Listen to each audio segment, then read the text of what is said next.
The Wuhan coronavirus is called that because it began in the city of Wuhan. It spread across the world because Chinese authorities lied about it, but instead of holding them accountable, the Western press often sounds like Chinese propaganda. Here's a recent tweet from NBC, as if you need more evidence, but here it is. Quote, U.S. reports 1,264 coronavirus deaths in over 24 hours. Meanwhile, in China, where the pandemic broke out, not a single new coronavirus death was reported. Notice that NBC, the news gatherers, never bother to ask why, as every Western city is shut down, life in Beijing and Shanghai is completely normal. Why is that, by the way? Someone should get to the bottom of that.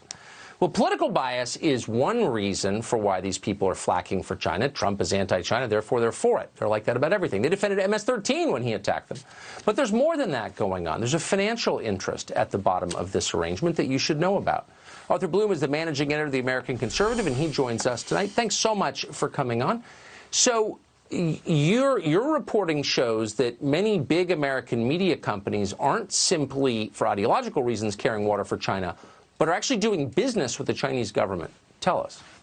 Right. So we've got this tremendous disconnect between what the American people actually think about China and what the media has been telling us.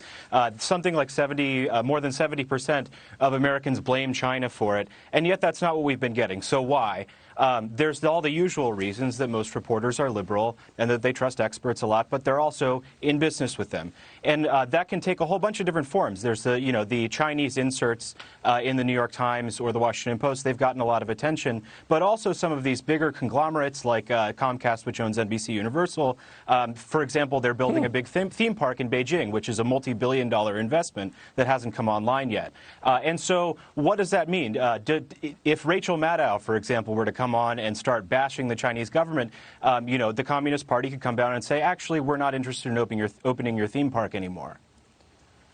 Wait, so you're saying that for the same reason that NBA players won't criticize the Chinese government, the league is in business and Nike is in business with them, NBC's parent company is also in business with the Chinese government, so NBC on air, the hair hats who read the news, can't criticize China either. That's exactly right. And so in this Beijing project that Universal NBC is working on, it's a partnership between Comcast and a Chinese state-owned investment company. So they're literally in business with the Chinese government. And we've seen the NBA situation was a great example where just one owner of a team was critical of the Chinese, and yet the hammer came down hard on the entire league. And so they're not known for a proportional response here. That's so interesting. Have you heard any of their anchors disclose the conflict? I certainly haven't, and there have been a lot of stories that are suspiciously close to the Communist Party line.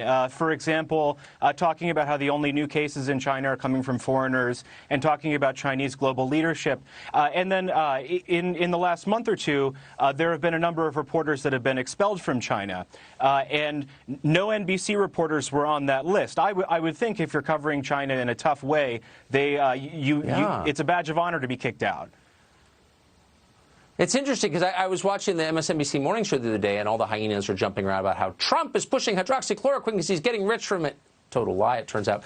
But they never mentioned that they flack for China consistently, and they do because they're doing business with China. It's just an amazing thing, and I'm so glad, Arthur Bloom, that you brought this to our attention. We're going to follow up. Thank you. Thank you.